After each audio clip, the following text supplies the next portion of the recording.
Apple just accidentally confirmed a touchscreen Mac is actually happening, and they hid the evidence right in plain sight inside the macOS 27 Golden Gate public beta.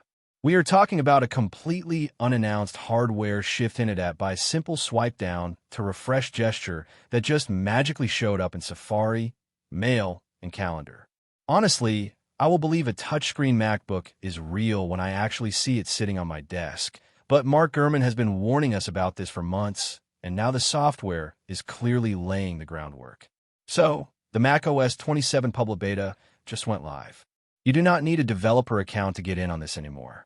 Just hit up beta.apple.com, sign in, and flip the switch in your system settings. But before you go slapping this on your main daily driver, remember that betas are historically buggy, and you do not want your machine kernel panicking when you have a massive deadline. That said, I took the risk so you do not have to, and I have been daily driving this for a while now. This update is huge, and we really need to talk about what Cupertino is actually doing behind the scenes because it is wild. The absolute star of the show here is the brand new Siri. And yes, I know we have talked about Siri relentlessly lately, but the Mac-specific implementation is what completely changes the game. The big hook this year is Siri taking over Spotlight. You hit Command Space just like you always have, but instead of the basic search bar, Spotlight is now your direct portal into Siri AI. You can ask it complex questions, force it to search the web, or have it dig through your own messy files, photos, emails, and messages. It even takes actions directly across your apps. That muscle memory command space reflex we all have ingrained into our brains is now essentially the smartest version of Siri yet. And tied directly into that seamless integration is the new dedicated Siri application. It is no longer just a floating blob on your screen. It is an actual standalone app, acting a lot like ChatGPT or Claude, where all your conversation history lives in one spot. You can start a prompt on your Mac, grab your keys, walk out the door, and pick up the exact same thread right on your iPhone or iPad. It is that classic Apple ecosystem magic working perfectly. If you're already used to AI chatbots, this feels instantly familiar, but baked right into the OS without the expensive monthly subscription fees. Dodging that Apple tax where we can. Then we have visual intelligence, which operates a bit differently on the Mac compared to your iPhone. On the phone, you point the camera at something in the real world. But on the Mac, it analyzes your active display. You literally just ask Siri to look at whatever is on your screen and answer questions about it.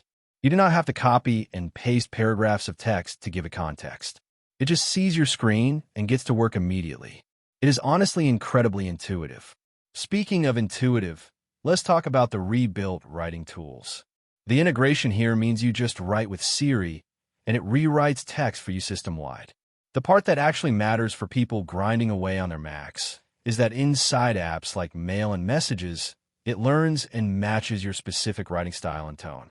So when it rewrites an angry email to your boss, it still sounds exactly like you, just maybe a little more polite, rather than a robotic AI taking over your keyboard. You literally describe the changes you want in plain English, and it drafts it up effortlessly. Are any of you actually using these AI writing tools for work yet? Or are you still typing everything out the old-fashioned way? Let me know down in the comments. I am genuinely curious how many people are adopting this stuff. Keeping with that plain English theme, the Shortcuts app finally got the update it desperately needed. Shortcuts on the Mac is incredibly powerful, but manually dragging actions together step by step usually scares most regular users away. Now, you just tell the Mac what you want the automation to do using plain language, and the OS builds the entire shortcut for you, connecting actions across different apps automatically. It completely destroys the intimidating learning curve. But the real, quietly brilliant upgrades are hiding inside Safari. Custom extensions are now a reality, and this completely blew my mind. You use plain language to describe an extension, and Safari just builds it from scratch. No coding, no developer accounts, nothing.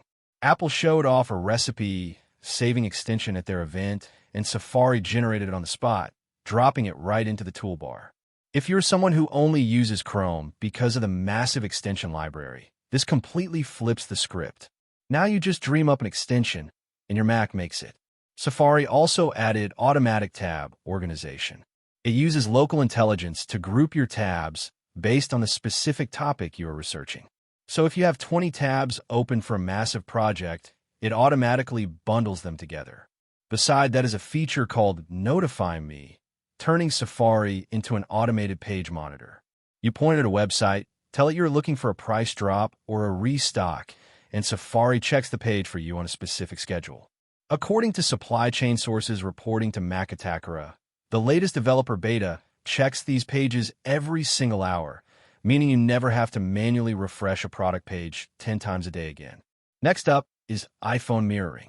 We finally got a major quality of life fix. You can now resize the mirrored iPhone window on your Mac display. You are no longer stuck squinting at a tiny little phone screen trapped in the corner of your expensive monitor.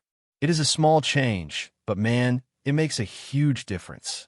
Let us pivot to design, because Shrimp Apple Pro was hinting at UI tweaks months ago, and they were dead on.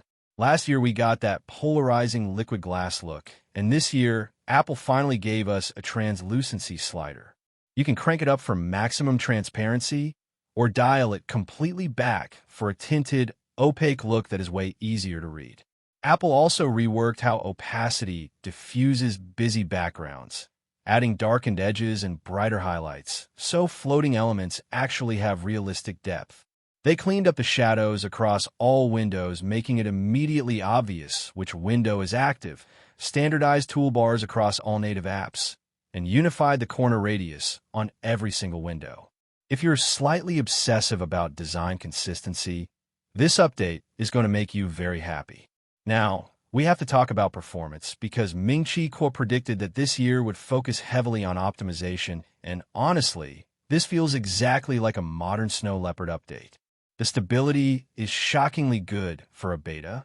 Apple clearly spent serious time optimizing the software to match the hardware, ensuring the OS does not completely choke TSMC 3nm yields when it comes to thermal throttling on older Apple Silicon machines. AirDrop transfers are noticeably faster. Browsing files over a network to a NAS or a Windows machine is much snappier.